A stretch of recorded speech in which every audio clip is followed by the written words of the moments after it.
How to attempt to establish contact with the other side. How to establish genuine contact. How to establish genuine contact beyond doubt. Takeaways on approaching contact. How to facilitate contact and interact with the other side. I've had various encounters, so-called contact sessions, downloads, and so forth. Nothing but terms and words that fall short of something rather simply. Remembering your true nature, beyond this world of illusions, beyond this dualistic realm of one and zeros, or to put it simply, eternal, non-local, and non-linear. There are hundreds, possibly thousands of methods that people suggest as to how to establish contact. Whilst I don't doubt their sincerity, some are rather misleading, at least in comparison to my personal interactions. I'd say the first and cornerstone requirement is to genuinely wish to know about it and interact with the phenomenon. This becomes easier when one stops sending ego-driven requests, surrenders, and understands there is more beyond. One must be ready to accept there is a force, or rather a familiar presence, wishing to interact with all humans who so truly wish it. Your genuine intention is indeed the cornerstone. The matter takes practice, intent, and repetition, much like calibrating a rusty antenna. For you see, there are two main frequencies on this plane. To put it simply, one is doubt-based, insistent, and mechanical. The old ego OS, who runs on make-believe time yesterday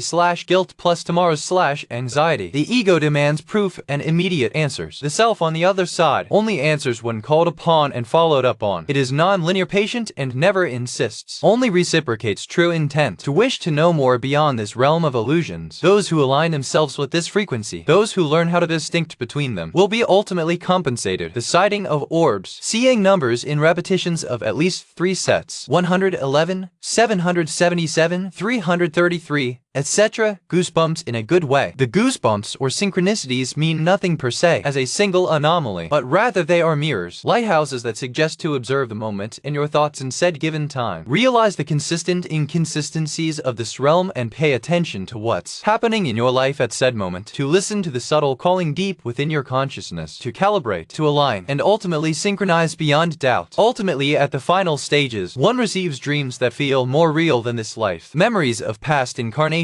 even before our time on earth. How to doubt when you experience dreams that are not ego-driven or time-bound. When you awaken, what feels unreal is this reality, hard to dismiss or forget about. A subtle distinct wink from beyond to facilitate this endeavor aside from the suggested tips. Other than mentioning, this is a completely personal endeavor that responds to genuine intent. One could say that during the wee hours of the night or close to nature, in particular among trees and green bodies, the ultimate ideal platform being the water, from which one finds a much more easier time making contact. Less simple. This reality is ultimately an EM field, and during the night, whilst the EM field and the machine sleeps, the presence soars and is easier accessible. Same wise with trees and water, following the same logic. When the field weakens and remains porous, our antennas may easier calibrate and sync. Seek and you shall find. From ancient times to these days, what was truth yesterday continues to be so today, just like our most treasured and ancient knowledge that this world is of illusory nature, something that curiously aligns itself with findings of quantum physics these days. The so-called observer effect and its sheer power, equally on a personal level. All humans, whether they believe or not, have sensed to some extent how there is something off about this world. Again, I say, what I was true yesterday continues to be true today. What you are seeking is also seeking you. You have never been alone, only distracted. Leave the second-guessing vibration of the doubt inherent to this realm. Trust in the everlasting and ever since natural capacity of your consciousness to reach beyond, and all those who truthfully seek with authentic intent shall be corresponded when they so allow it. That is, to put it in modern terms, it is much like sending ping requests time and time again until both systems finally calibrate, recognize each other, and start acting in synchronicity. True resonance. Seek and you shall find. Move beyond doubt and second guessing. Send your ping requests. Calibration and true synchronicity awaits all those wish it. Never been alone, only distracted.